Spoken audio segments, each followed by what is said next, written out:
The grand amphitheater of the Galactic Council on the neutral moon of Virel 7 shimmered under twin suns, its crystalline domes reflecting light in soft rainbows across the polished floors. Inside, the air hummed with tension. Delegates from over 200 species sat in tiered circles, their forms as varied as the stars they came from, some scaled, some feathered, some wrapped in shimmering energy fields. At the center of it all, human ambassador Daniel Brooks stood at his assigned podium adjusting the high collar of his navy blue tunic. His knuckles were white where he gripped the edge of the console.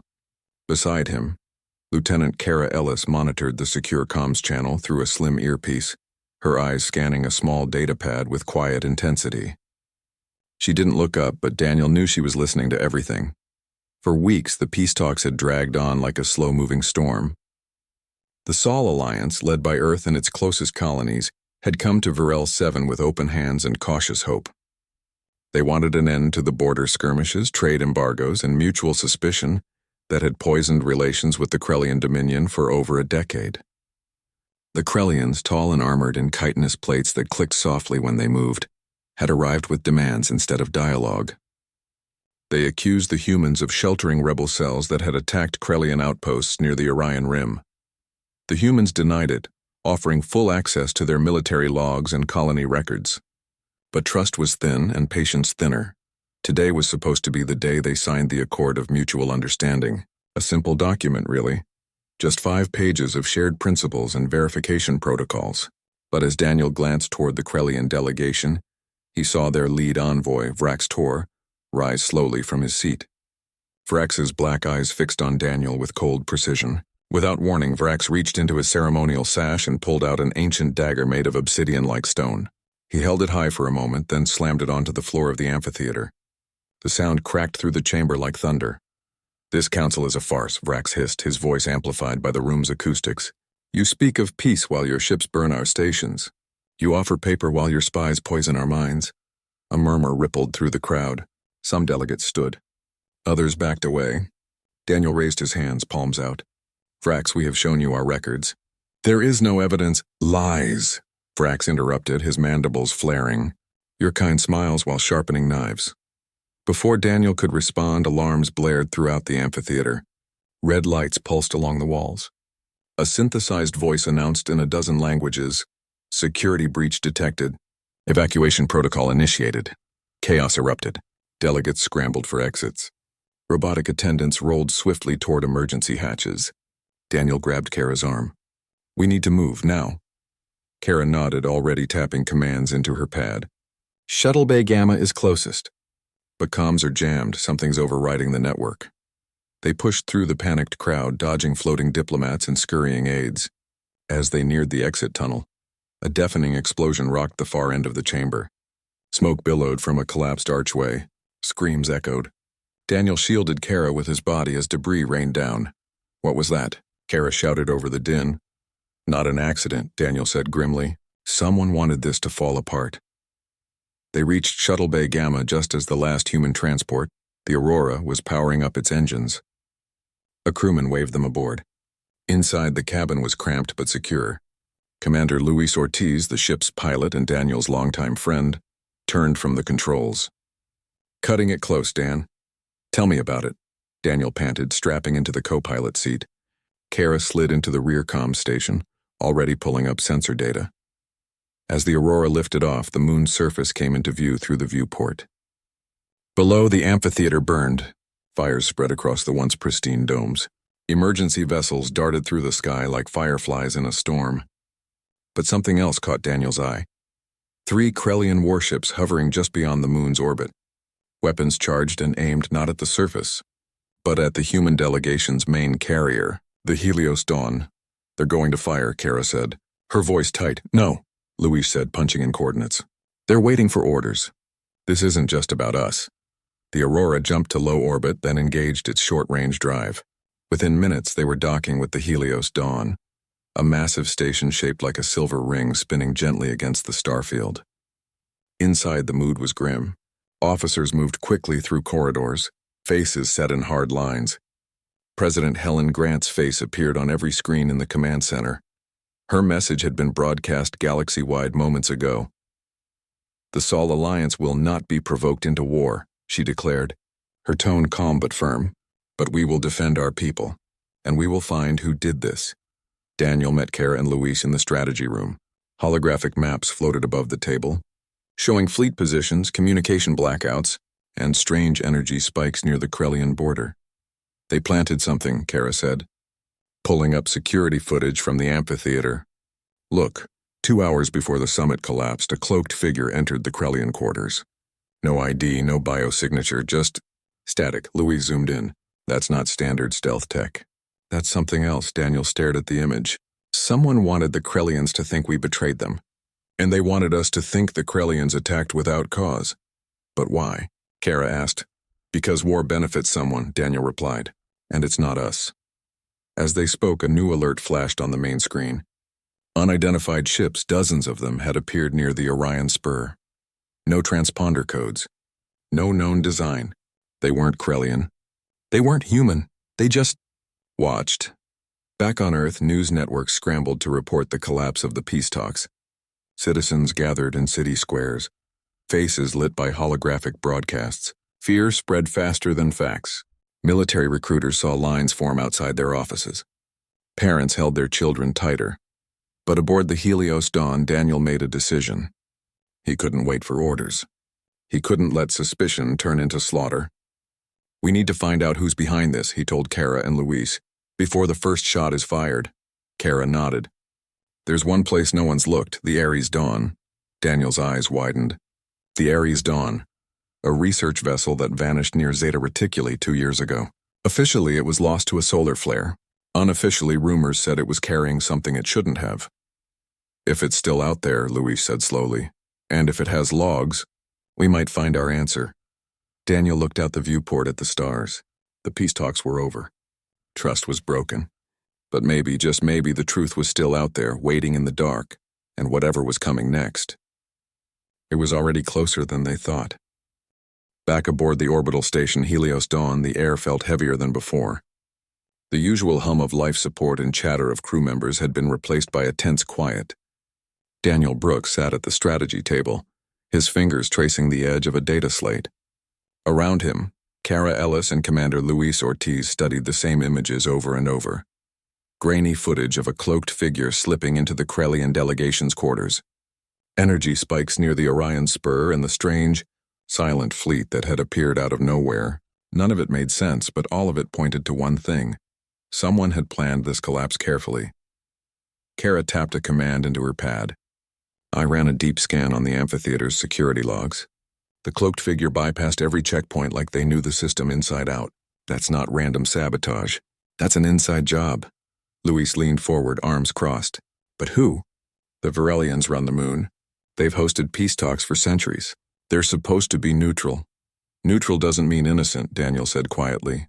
He remembered the way the Virelian overseers had smiled during the talks. Calm, patient, almost too helpful. They'd offered private meeting rooms, translation aids, even refreshments laced with calming pheromones. At the time, it seemed like hospitality. Now it felt like control. Kara pulled up a new file. There's more. After the explosion, I tracked a data burst sent from the moon's central hub. Encrypted, routed through 3 dead relays, but I caught a fragment. It mentioned Project Chimera. Daniel frowned. I've never heard of it. Neither has anyone else, Kara replied. It's not in Sol Alliance archives, not in public databases, but I found a match in a black budget log from 2 years ago, linked to the Ares Dawn. The name hung in the air like smoke. The Ares Dawn had been a deep space science vessel, funded by Earth's Advanced Research Division. Officially, it was studying exoplanet atmospheres near Zeta Reticuli. Unofficially, whispers said it was testing something far more dangerous, something involving alien biology recovered from a derelict ship beyond the Kuiper Belt. Luis rubbed his temples. If the Ares Dawn was carrying classified xenotech and had vanished, someone might have taken it, or worse, used it. Daniel stood and walked to the viewport. The stars outside were cold and distant. Earth was a pale blue dot in the distance. Billions of lives unaware that the fragile peace holding the galaxy together had just snapped. And now, with the Krellians arming their fleets and human colonies on high alert, one wrong move could ignite a war no one could win. We need to find that ship, Daniel said. If Project Chimera is real, and if it's in the wrong hands, the peace talks were never the target. They were just the spark, Kara looked up. You want to go to Zeta Reticuli? That's deep unclaimed space. No allies, no backup. And if the Ares Dawn is really out there, it's probably dead. Then we'll be ghosts visiting ghosts, Daniel replied. But we can't wait for orders. President Grant is under pressure to respond to the Krellian buildup. If we don't act now, we'll be shooting first and asking questions never.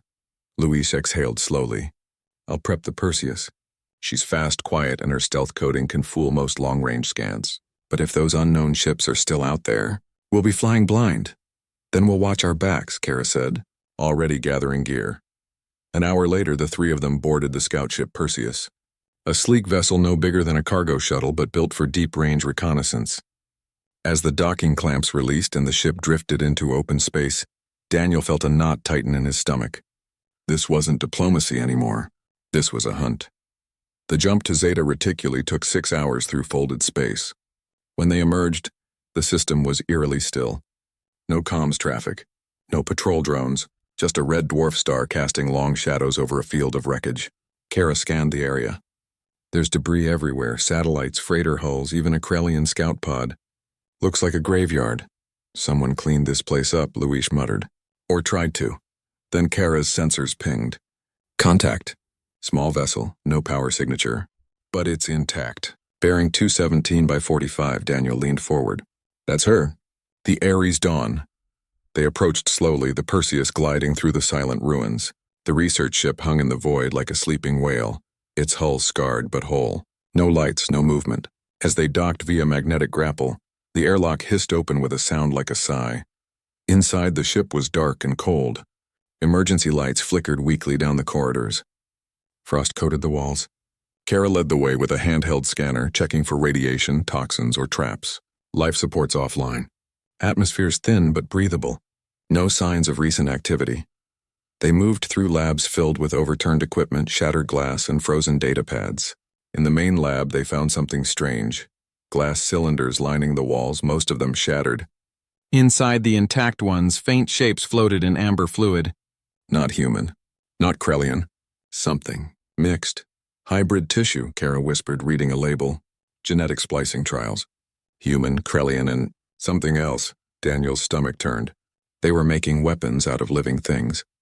In the captain's quarters, they found the final log. The screen flickered to life at Kara's touch. A tired-looking scientist with graying hair appeared. His name tag read Dr. Evan Cole. If you're seeing this, the recording began, then Project Chimera survived us. We thought we were studying alien biology to heal, to understand. But the Oversight Committee changed the mission. They wanted control. They wanted a tool that could turn enemies against each other, not with bombs, but with fear. We engineered a neural agent. It doesn't kill. It amplifies paranoia, distrust, rage. One drop in a water supply and a city tears itself apart.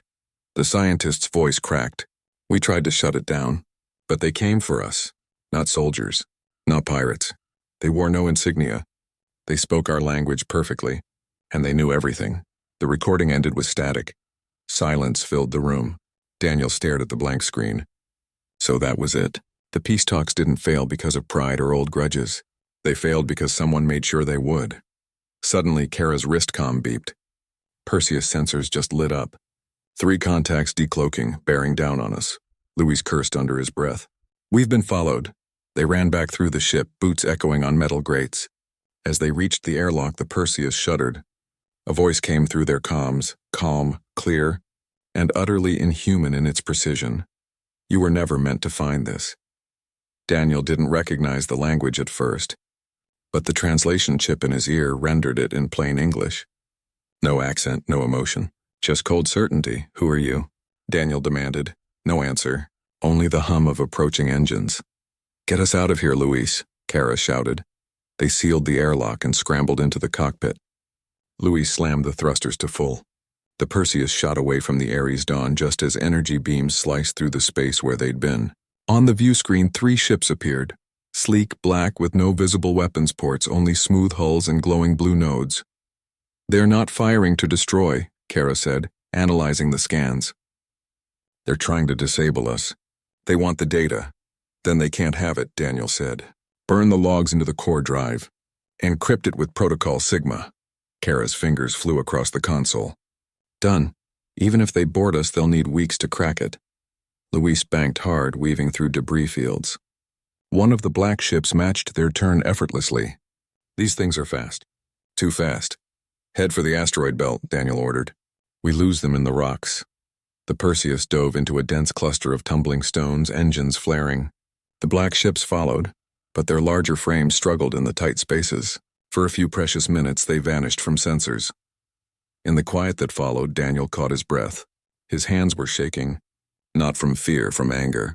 Someone had turned peace into a weapon, and they'd used humans and Krellians like puppets. Kara looked at him. What now? Now, Daniel said, we go back, and we tell everyone the truth. But as the Perseus limped toward the jump point, none of them noticed the tiny tracking beacon that had latched onto their hull the moment they left the Ares Dawn. And far away, in a hidden command center beneath the surface of Virel 7, a single monitor lit up with their coordinates. The game wasn't over. It had only just begun. The jump back to Helios Dawn felt longer than the trip out. Inside the Perseus, the air was stale, the lights dimmed to conserve power.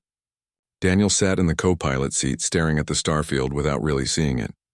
His mind replayed Dr. Evan Cole's final words over and over. They wanted a tool that could turn enemies against each other, not with bombs, but with fear. That explained everything.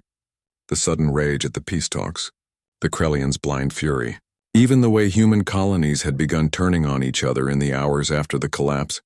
It wasn't just politics, it was poison. Kara worked silently at the rear console, running diagnostics and double-checking the encrypted data core. Luis kept one hand on the controls, eyes scanning for any sign of pursuit.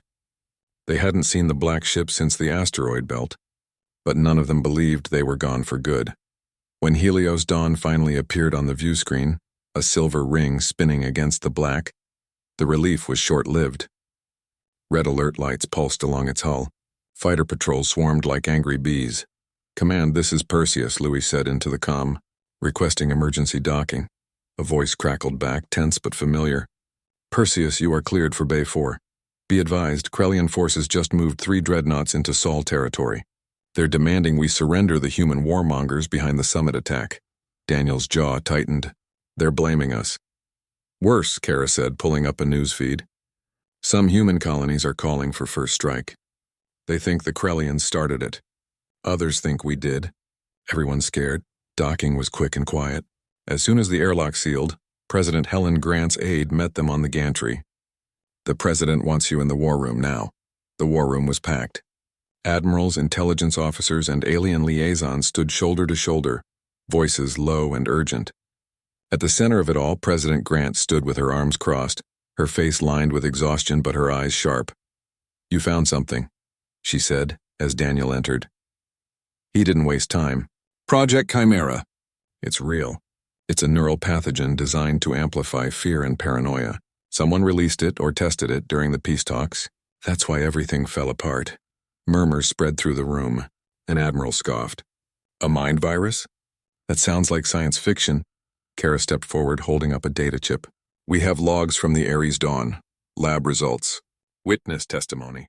And we were chased by ships that don't match any known registry. They knew we were there before we even docked. Luis added, they didn't try to kill us. They tried to capture us. They wanted the data. President Grant held up a hand. Silence fell. She looked at Daniel. Who's behind it? That's the problem, Daniel said. The Ares Dawn was a Sol Alliance project, but it was approved under Virelian oversight. All deep space research near neutral zones requires their clearance. And the Virelians hosted the summit. They controlled security, comms, even the air we breathed. A Krellian liaison, one of the few still speaking to humans, hissed. The Virelians? They are scholars, keepers of peace. Or that's what they want everyone to think, Kara said quietly. President Grant paced for a moment, then stopped. Assume it's true. What do we do? If we accuse the Virelians without proof, we look desperate. If we do nothing, the Krellians attack, and we start a war that plays right into the enemy's hands. Daniel met her gaze. We need undeniable proof, something the whole galaxy can see. Kara's eyes lit up. The pathogen, it has a signature. a unique protein marker. If the Varelians deployed it at the summit, traces would still be in the amphitheater's air filters or water systems. We just need to get a sample, and how do we do that? An admiral asked. Varel 7 is locked down. No ships allowed near the moon. Louis smiled faintly. Not true. Emergency medical vessels are still permitted. Under the Galactic Health Accord, President Grant nodded slowly. Then we send a med ship. Quiet. Fast. You three go again. 2 hours later, they were aboard the Mercy, a white-hulled medical frigate with red crosses glowing on its sides. It looked harmless, just another aid vessel responding to the summit disaster. Inside, it carried no medicine. Only sensors, stealth suits, and one small extraction drone. The approach to Varel 7 was nerve-wracking. Varelian patrol ships circled the moon like hawks, but the Mercy's transponder broadcast clean medical codes, and after a tense verification call, they were cleared for low-orbit docking at the emergency relief port. Once inside the moon's thin atmosphere, Daniel, Kara, and Luis suited up in gray environmental gear that masked their human forms. They slipped out through a service hatch while the Mercy's crew played their parts, unloading fake supplies, speaking in calm medical tones over open comms. The amphitheater was a ruin. Blackened walls, shattered domes, but the central filtration hub was still powered, part of the moon's life support. Kara guided them through collapsed corridors using a handheld scanner. The main intake is this way. If they used an aerosol dispersal, the filters would have caught residue. They reached a sealed maintenance room. Luis cut the lock with a laser torch. Inside, rows of cylindrical filters hummed softly. Kara pulled one free and inserted it into a portable analyzer. The screen blinked, processed, then displayed a complex molecular structure. There it is, she whispered. Chimera marker. Same as in the Ares Dawn logs. Daniel felt a chill. Proof. Real, physical proof. But then the lights in the room flickered. A soft chime echoed through the corridor outside. They know we're here, Luis said. Go, Daniel ordered. Back to the Mercy, I'll hold them off. No, Kara said firmly. We leave together. They ran. Alarms blared. Varelian security drones, small floating spheres with glowing red lenses, swarmed the halls. One fired a stun pulse. Luis ducked, but the beam grazed his arm. He stumbled, gritting his teeth. Kara helped him up. Almost there. They burst into the docking bay just as the Mercy's ramp began to rise. The crew waved frantically. As they scrambled aboard, a voice echoed over the bay's speakers, calm, smooth, and utterly chilling. You cannot hide the truth forever, Ambassador Brooks. Daniel froze. It was the same voice from the black ships. The Mercy launched just as energy bolts slammed into the docking platform. In orbit, they jumped to hyperspace before the Varelian fleet could respond. Back on Helios Dawn, the sample was confirmed. The Chimera pathogen was real, and it had been deployed on Varel 7 by someone with full access to the moon's systems. Someone trusted by every species in the galaxy. President Grant called an emergency broadcast. We have evidence of a third party manipulating the conflict. We will share it with all member worlds within the hour. But as Daniel watched the stars from the observation deck, he knew it wouldn't be enough. The Varelians wouldn't let their secret go without a fight, and if they had a weapon that turned minds against each other, what would they do when cornered? He looked at Kara and Luis standing beside him. They were tired, bruised, but not broken. We stopped them, Daniel said. Not with guns. With truth, Kara nodded. Then let's make sure the whole galaxy hears it. And somewhere, deep beneath the surface of Varel 7, hidden labs powered up. Containment fields activated. Canisters sealed. The next phase was ready. The pathogen wasn't just a test anymore, it was a promise. The truth was ready. Not as a whisper, but as a storm.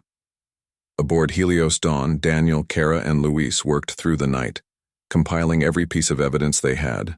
The Ares Dawn logs, the filter sample from Varel 7, sensor data from the black ships, and the chilling voice recording. They built a single, unbroken chain of proof. It pointed to one species, one plan, and one terrible weapon. Now, they had to make sure the galaxy saw it. President Helen Grant stood beside them in the broadcast center, her face calm, but her eyes burning with resolve. Once we send this, there's no going back. The Varelians will know we're coming. They already know, Daniel said. They've been watching us since the beginning. Kara finished the final encryption layer. This signal can't be faked. Every major species has the decoder key built into their emergency networks. When it goes out, every world will see the same thing at the same time.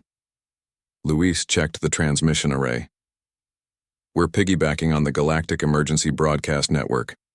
It's the only channel the Virelians can't fully control. President Grant gave a single nod. Send it.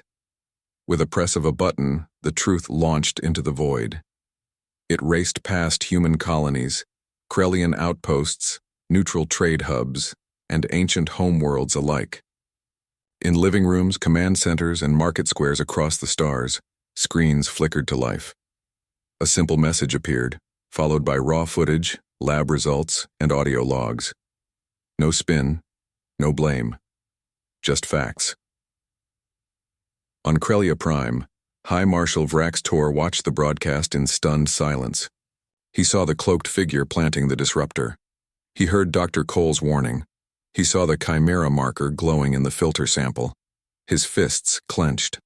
For weeks, he had believed the humans were liars. Now he saw he had been played.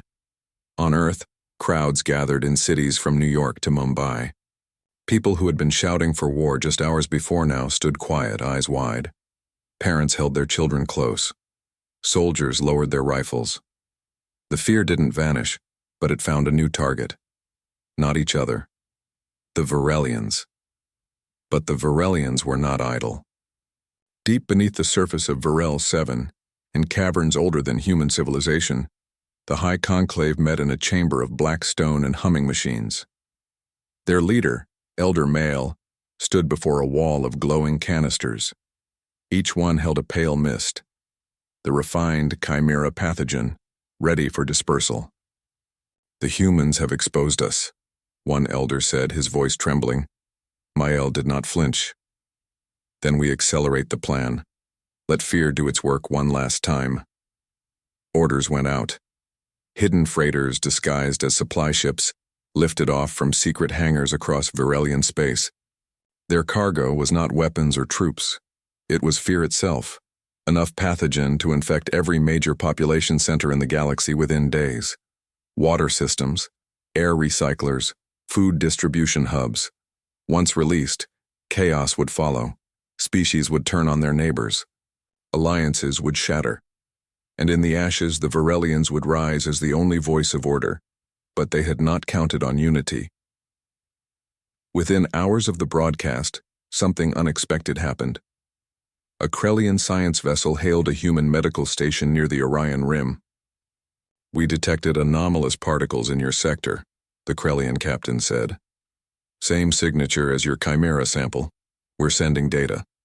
Then a Zillion trader ship reported strange Virelian freighters docking at neutral ports with no cargo logs. A Quarren scout fleet intercepted one such ship near the Andaris Belt and found canisters hidden in the hold. They didn't open them. They called for help. One by one, species that had never spoken to each other before began sharing information. The galaxy, long divided by suspicion, was waking up. Daniel watched the flood of reports come in on Helios Dawn's main screen. They're working together, he said, almost in disbelief. Because they finally see the real enemy, Kara replied. But time was running out. Luis pointed to a new alert. 3 Virelian freighters just entered Sol system. Destination, Earth's orbital water reclamation hubs. President Grant's voice came over the comm. Scramble all interceptors. We cannot let those canisters deploy. Daniel turned to Kara. We need to stop them before they reach orbit. We'll never catch them with fighters, she said. But if we hack their navigation, we can force them into quarantine lock. How? The Virelians use a shared command frequency for all their civilian ships. We got the code from the Ares Dawn logs. It's old, but it might still work. It was a gamble, but it was all they had. Aboard a fast response corvette, named the Swift, Daniel, Kara, and Luis raced toward Earth's outer orbit. The 3 Virelian freighters loomed ahead, sleek and silent. Kara patched into their comms using the old access key. For a heart-stopping moment, nothing happened. Then, a prompt appeared. Access granted, she whispered. She uploaded a false quarantine order. a standard protocol used during disease outbreaks. The freighters slowed, their engines dimmed, automated systems locked their cargo holds. It worked, Louis said. But then alarms blared on the Swift's console. New contacts. 5 Virelian enforcer ships. Decloaking. These were not freighters. These were warships, black, smooth, and fast, just like the ones that had chased them at Zeta Reticuli. They formed a tight ring around the freighters, weapons powering up. They're going to destroy the evidence, Daniel realized. Not if we broadcast it first, Kara said. She rerouted the Swift's signal. I'm sending live footage of the freighters and the pathogen canisters to every network in range. The feed went out just as the enforcer ships opened fire. Not on the Swift, but on their own freighters. Explosions lit up the dark. Debris scattered, but it was too late. The galaxy had seen. On every screen from Krelia to the farthest mining colonies, the truth burned bright. The Virelians weren't peacekeepers. They were puppeteers, and their strings had just been cut. Back on Virel 7, Elder Male stared at his own screens, watching the broadcasts, watching the alliances form, watching his plan crumble. For the first time in centuries, fear flickered in his ancient eyes. He turned to his council. Initiate final protocol. Evacuate the core archives, leave nothing behind. But even as he spoke, Krelian and human fleets, once enemies, jumped into orbit above Virel 7, not to attack, to contain. Daniel stood on the bridge of the Swift, watching the joint fleet take position. No shots were fired, no threats shouted, just presence, unity. They thought fear would divide us, he said softly. Kara looked at him. Instead, it reminded us what we're fighting for. And deep below the moon's surface, the last canisters of the Chimera pathogen sat silent, sealed, watched, and powerless. The unseen hand had been seen, and the galaxy would never forget. The joint fleet held position above Virel 7, a silent ring of human, Krelian, Zillion, and Quarren ships glowing against the star-strewn dark. No weapons were charged. No demands were shouted. They simply waited. Below, on the moon's surface, Virelian enforcers stood guard outside the great amphitheater ruins. But their movements were slow, uncertain. The broadcast had changed everything. Across the galaxy, species that had never trusted each other now shared sensor data, patrol routes, and translation keys. The lie was over. Daniel Brooks stood on the observation deck of the newly commissioned peace vessel Unity, watching the moon turn beneath him. The ship was a symbol, built from salvaged hulls of both human and Krelian vessels, its corridors echoing with many languages. Kara Ellis joined him, holding 2 cups of hot synth coffee. She handed one to him without a word. They're surrendering, she said after a moment. Virelian Central Command just sent a general frequency message. They're standing down all enforcer units. Daniel took a slow sip. Do you believe them? I believe they have no choice, Kara replied. Their secret is out. Their weapon is useless now that everyone knows how it works. Fear only works in the dark. Down on Virel 7, teams from a dozen species entered the underground facilities. They found laboratories filled with dormant canisters, data cores humming with centuries of manipulation logs, and archives detailing every false flag, every staged conflict, every peace summit quietly sabotaged to keep the galaxy divided. Elder Male and the High Conclave were gone, vanished through hidden tunnels beneath the moon's crust. But their legacy remained, and now it belonged to everyone. President Helen Grant addressed the galaxy from Earth, her voice steady. We will not seek revenge. We will seek understanding. The Virelians believed control was the same as peace. We will prove them wrong. In the days that followed, the old Galactic Council was dissolved. In its place rose the Concord, a new alliance built not on neutrality but on shared truth. Delegates met not in grand amphitheaters but in rotating locations.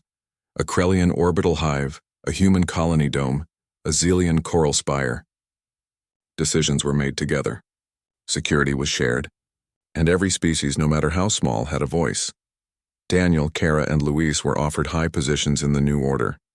Daniel turned them down. I'm not a leader, he told President Grant. I'm just someone who refused to look away. Instead, he stayed aboard the Unity, now assigned as a goodwill vessel.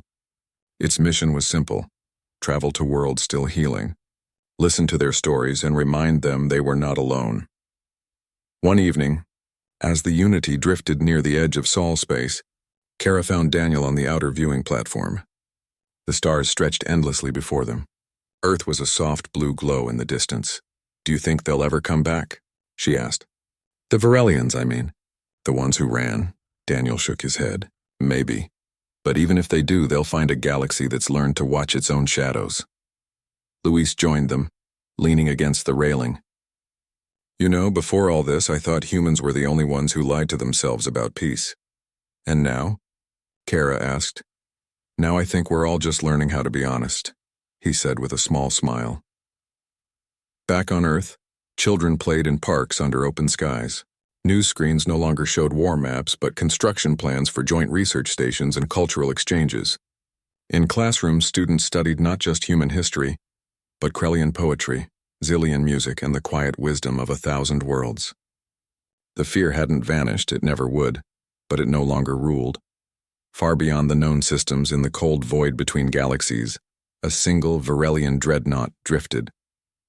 Its lights were dark, its engines silent. Inside, Elder Male sat alone in the command chair, watching old recordings of the peace talks, the moment the dagger fell, the chaos that followed, the war that never came. He had believed the galaxy needed a shepherd. Now he saw it had only needed a mirror. He powered down the ship's core, let the stars take him. Aboard the Unity, Daniel received a message from a distant colony near the Orion Spur. A young girl, human but raised alongside Krellian refugees, had written him a letter. She asked if peace was real, or just another story adults told to keep children calm. He recorded his reply himself. "Peace isn't the absence of fear," he said, looking straight into the lens. "It's the choice to stand together even when you're afraid. And yes, it's real, because we keep choosing it." He sent the message, then turned off the recorder. Outside, the Unity's engines hummed softly as it turned toward its next destination, a world that had just asked for help rebuilding its communication tower. Not because they were weak, but because they wanted to stay connected. Kara walked up beside him again. "Ready to go?" Daniel nodded. "Always." And as the ship slipped into the quiet dark, carrying voices, hope, and the simple truth that no one had to face the universe alone, the stars seemed a little brighter. Somewhere, a child laughed. Somewhere, a new song began. And in that moment, the terrifying thing that happened after the peace talks crumbled was not war, but something far more powerful. It was trust, reborn.